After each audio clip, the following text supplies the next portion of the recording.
അല്ല കുട്ടികളെ, അപ്പം ഇന്ന് സൺഡേ ആയിട്ട് ഇന്ന് എൻ്റെ ഒരു ലഞ്ച് പ്രിപ്പറേഷൻ വീഡിയോ കണ്ടാലോ? അപ്പം ഇവിടെ തന്നെ ആയതുകൊണ്ട് എല്ലാം തന്നെ ഉണ്ടാക്കി കഴിക്കേണ്ട അവസ്ഥയാണ്. സാധാരണ വീട്ടിൽ നിൽക്കുന്ന സമയത്ത് രാവിലെ തന്നെ എല്ലാം അമ്മ ഉണ്ടാക്കി മുന്നിൽ വെച്ച് തരുമായിരുന്നു അല്ലേ? പക്ഷെ നമ്മൾ തന്നെ നിൽക്കുന്ന സമയത്ത് നമ്മുടെ വീടിൻ്റെ ഒരു വിലയും ആ ഒരു ഇമ്പോർട്ടൻസ് ഒക്കെ നമുക്ക് എപ്പോഴും മനസ്സിലാവുള്ളൂ.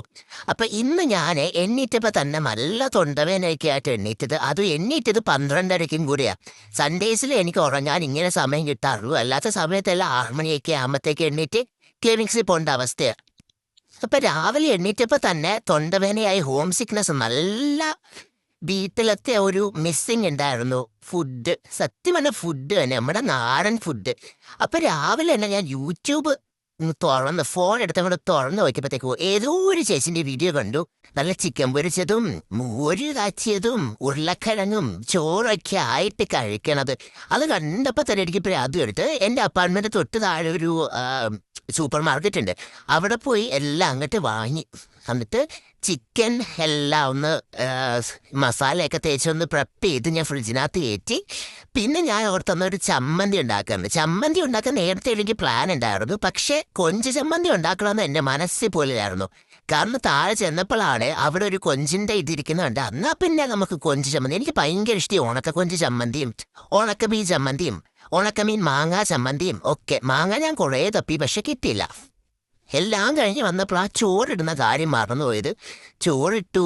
പിന്നെ നമ്മുടെ കാച്ചിയ മോരുണ്ടാക്കി. ഒരു വട്ടം ഞാൻ മോരുണ്ടാക്കിയത് അട്ടർ ഫ്ലോപ്പായിരുന്നു. പാലെല്ലാം കൂടെ പിരിഞ്ഞു പോയി. ഈ വട്ടം നല്ല പേരുണ്ടായിരുന്നു, പക്ഷെ സംഭവത്ത് കേട്ടാ അടിപൊളി തന്നെയായിരുന്നു. നമ്മുടെ പിന്നെ ചിക്കൻ ഫ്രൈ, എൻ്റെ ലൈഫിൽ ആദ്യമായിട്ട് ഞാൻ ചിക്കൻ ഫ്രൈ ഉണ്ടാക്കുന്നത് ഇത്രയും അടിപൊളിയായിട്ട് വന്നത്. അതും ചിക്കൻ ഫ്രൈയുടെ കൂടെ ഞാൻ മറ്റേ തട്ടുകട സ്റ്റൈല് ഒരു പൊടിയുണ്ടല്ലോ, അതും കൂടെ ഞാൻ ട്രൈ ആക്കി. അതും അടിപൊളിയായിരുന്നു കേട്ടാ.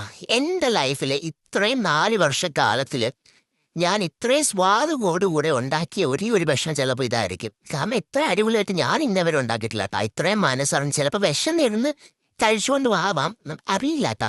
പക്ഷെ അടിപൊളി ടേസ്റ്റ് ആണ് കേട്ടോ. നിങ്ങളെല്ലാവരും ഹോസ്റ്റലിൽ അല്ലെങ്കിൽ അപ്പാർട്ട്മെന്റിൽ തന്നെ നിൽക്കുന്ന പിള്ളേരുണ്ട്, ഒരു വട്ടം ട്രൈ ചെയ്ത് നോക്കുക. അടിപൊളി സാധനമായിരിക്കും.